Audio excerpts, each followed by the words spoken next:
Shalom, selamat pagi Bapak Ibu dan Saudara-saudari yang mendengarkan Renungan Harian 4M yang dikeluarkan Sinode GKO Jumat 24 Februari 2023. Sebelum kita mendengar dan merenungkan firman Tuhan, saya Pendeta Harapan Simatupang didampingi istri saya. Kami mengajak kita untuk berdoa. Mari kita berdoa. Allah Tuhan kami yang bertata di sorga, terpujilah Engkau sebab Engkau baik dan setia. Saat ini kami mau mendengar, merenungkan firman-Mu, kiranya damai sejahtera-Mu memenuhi hati dan pikiran kami, agar kami dapat mendengarkan firman-Mu. Kami memohon kepada-Mu ya Bapa, di dalam nama Yesus Kristus Tuhan kami. Amin. Saudara-saudaraku, nas Alkitab yang akan kita renungkan dari 2 Korintus 6 ayat 9. Demikianlah firman Tuhan.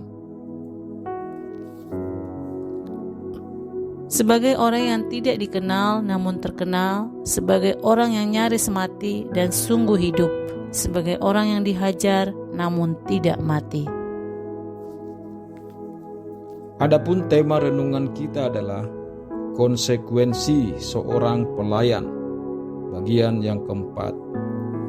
Saudara-saudara, tentu kita sudah tahu apa arti konsekuensi.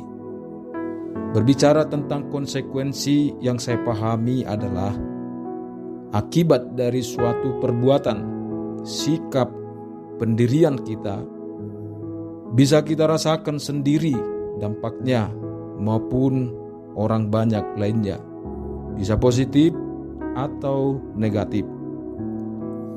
Konteks pembicaraan kita pada hari ini dari 2 Korintus 6 ini berbicara tentang ketika kita mengambil keputusan menerima kasih karunia Tuhan, menjadi umat Allah atau menjadi seorang pelayan Tuhan. Pasti ada konsekuensi yang kita terima. Misalnya dari bacaan ayat 9 ini ada beberapa konsekuensi yang dicatat. Yang pertama, tidak dikenal. Ini tidak dikenal orang lain atau tidak dikenal oleh jemaat. Bisa juga tidak diakui atau tidak dianggap, tidak dihargai, tidak diterima saran maupun pendapatnya. Konsekuensi kedua yaitu terkenal. Bisa saja seorang terkenal, barangkali terkenal karena pelayanannya bagus, terkenal karena cerdas, terkenal karena baik, terkenal karena bijaksana, terkenal karena punya potensi-potensi yang bagus. Itu semua bisa membuat seorang terkenal. Atau juga dia terkenal karena sebaliknya. Konsekuensi yang ketiga dicatat di sana, nyaris mati.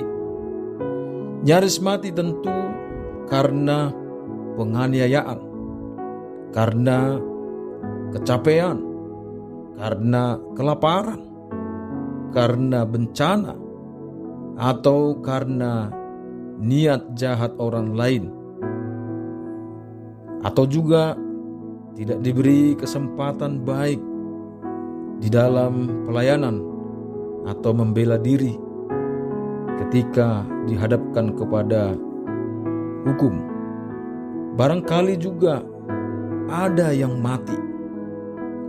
Konsekuensi yang keempat yang disebutkan dalam 2 Korintus 6:9, tidak mati atau juga dikatakan hidup.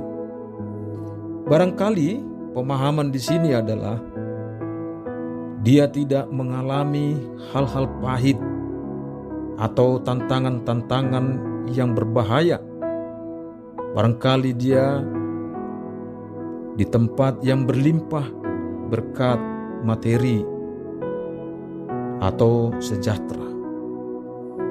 Semua itu adalah realitas yang kita alami dalam pelayanan. Nah, pertanyaannya adalah, apakah akibat-akibat pelayanan ini mempengaruhi pendirian kita untuk tetap hidup di dalam kasih karunia Tuhan? Pelayan yang sungguh-sungguh hidup di dalam kasih karunia Tuhan tentu tidak mempersoalkan apa konsekuensi-konsekuensi yang terjadi padanya ketika sedang melayani Tuhan. Dia tetap sungguh-sungguh di dalam Tuhan, tidak berkurang kesetiaannya pada Tuhan. Dia tetap sepenuh hati mengasihi Tuhan dan mengasihi sesama, serta sebulat hati tetap melakukan yang baik dan yang benar di mata Tuhan. Tentu agar kasih karunia itu tidak menjadi sia-sia, perlu topangan dari berbagai pihak. Bisa topangan dari keluarga, dari saudara, dari jemaat, maupun dari berbagai pihak lainnya. Karena yang kita kerjakan adalah pekerjaan Tuhan, yang tentu merupakan kasih karunia Tuhan yang dirasakan oleh orang lain ataupun kita sendiri, dan harus kita rawat itu dengan sungguh-sungguh. Nah, saudara-saudara yang saya kasih dalam Tuhan, ada hal-hal yang harus kita renungkan melalui firman Tuhan ini. 1. Sejauh mana pendirian kita untuk tetap hidup dalam kasih karunia Tuhan? 2. Apa tindakan nyata yang akan kita lakukan supaya tidak menyia-nyiakan kasih karunia Allah yang sudah kita terima?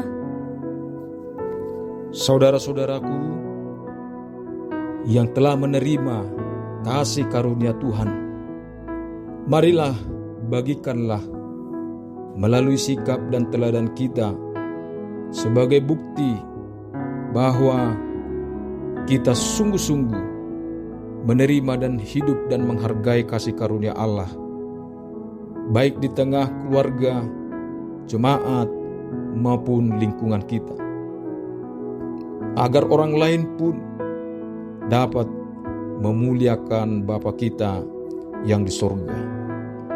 Saudara-saudara, mari kita berdoa.